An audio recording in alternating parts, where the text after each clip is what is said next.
Assalamualaikum warahmatullahi wabarakatuh. Perkenalkan, saya Sofia Jasmine dengan NIM akhir 006 dari Prodi Ilmu Hukum dengan peminatan praktisi hukum semester 6, dan video ini untuk tugas UTS mata kuliah Hukum Perlindungan Anak dan Perempuan. Dalam video ini saya akan membahas salah satu kasus nyata yang berkaitan dengan perlindungan anak di lingkungan pendidikan, khususnya kasus dugaan pelecehan seksual terhadap santri perempuan di sebuah pondok pesantren di Rembang. Melalui video ini, saya ingin mengajak kita semua melihat persoalan ini tidak hanya dari sisi peristiwa, namun juga dari dampak psikologis yang ditimbulkan, serta bagaimana seharusnya hukum hadir untuk melindungi korban, terutama anak-anak yang kerap menjadi kelompok rentan. Tempat belajar seharusnya menjadi ruang yang aman untuk anak-anak menimba ilmu, tumbuh dengan percaya diri, dan bermimpi tanpa rasa takut. Namun, realitanya tak selalu sejalan dengan harapan. Di balik tembok sekolah, asrama, atau bahkan pondok pesantren, tak sedikit yang justru menyimpan luka secara diam-diam. Ketika ruang ini seharusnya memberi perlindungan, berubah menjadi tempat di mana kekerasan terjadi, maka kepercayaan akan runtuh. Pelecehan seksual bukan hanya menyentuh tubuh, namun ia juga menghancurkan rasa aman, meninggalkan rasa trauma mendalam, dan seringkali membuat korban merasa bersalah atas hal yang bukan sama sekali kesalahannya. Terlebih jika itu terjadi di lingkungan pendidikan yang mestinya menjaga nilai moral dan integritas. Namun, seringkali suara korban justru tenggelam di tengah budaya diam dan ketidakpedulian. Lalu siapa yang akan benar-benar peduli?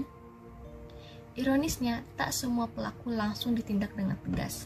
Ketimpangan dalam penegakan hukum masih sering terlihat baik karena faktor prosedural, ancaman pidana yang terlalu ringan, atau pertimbangan subjektif seperti sikap kooperatif pelaku. Padahal tidak tegasan ini hanya memperpanjang penderitaan korban dan bisa menciptakan ruang aman yang baru bagi pelaku untuk mengulangi perbuatannya. Salah satu contoh yang nyata dari kompleksitas ini dapat dilihat dari kasus yang terjadi di Kabupaten Rembang, yaitu pengasuh pondok pesantren di Kecamatan Sedan Rembang berinisial A telah ditetapkan sebagai kasus dugaan pelecehan seksual terhadap anak di bawah umur yang juga merupakan santrinya sendiri. Meski sudah berstatus tersangka sejak tanggal 15 Mei 2025, A belum ditahan dan hanya dikenakan wajib lapor 2 kali selama 2 kali seminggu sambil menunggu proses pemberkasan rampung. Kuasa hukum tersangka Abdul Munim menyatakan pemeriksaan terhadap kliennya sudah dilakukan secara mendalam dan menekankan bahwa proses hukum masih memerlukan pembuktian lebih lanjut dengan total 24 pertanyaan. Sementara pengakuan Abdul Munim tersebut, tindakan kliennya adalah bentuk pengawasan terhadap santri, yaitu berupa ada gambar atau tato di area dada sehingga pengasuh tersebut menyentuh. Namun Polres Rembang sebelumnya menerima 2 pengaduan dari kakak sepupu korban yang menyebutkan bahwa korban adalah 2 anak yang bersekolah di pondok pesantren tersebut, yang dimana 2 anak tersebut mempunyai hubungan keluarga atau masih sedarah. Pelaku sudah melakukan kegiatannya berlangsung lama serta berulang. Terakhir pada Rabu 30 April di mana korban awal tidak berani mengadu, namun akhirnya menceritakan kepada keluarga tentang kejadian saat korban tidak ikut suatu kegiatan di musola karena sedang berhalangan dan berada di kamar. Lalu tidak lama terduga pelaku masuk ke kamar dan mendapatkan korban memakai henna di sekitar leher, kemudian memeriksa bagian punggung dan daerah dada korban sambil membuka seluruh pakaian dan memfotonya.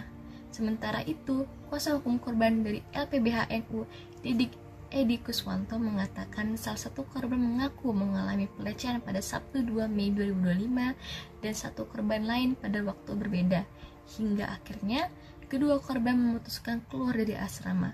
Serta Didik menyoroti bahwa seharusnya aktivitas membangunkan siswi di pagi hari dilakukan pembina asrama perempuan, bukan terduga pelaku. Kejadian itu terjadi saat ada kegiatan di musola. korban ini tidak ikut berada di kamar tanpa kerudung dan memakai baju kamar, lalu terduga pelaku mencari korban, melihat korban memakai helm tubuh dan memfoto dada korban. Perbuatannya tersangka bisa dijerat Pasal 6A Undang-Undang Nomor 12 Tahun 2022 tentang tindak pidana kekerasan seksual yang dimana dengan ancaman hukuman 4 tahun penjara. Namun, karena hukuman di bawah 5 tahun itu, penyidik tidak bisa langsung menahan dan mempertimbangkan sikap kooperatif tersangka selama penyidikan. Meski demikian, Polres Rembang menegaskan proses hukum tetap akan berjalan sesuai prosedur yang berlaku. Tidak ada alasan untuk membiarkan ketidakadilan terus berlangsung hanya karena rasa takut atau stigma sosial. Setiap korban berhak mendapatkan perlindungan dan keadilan.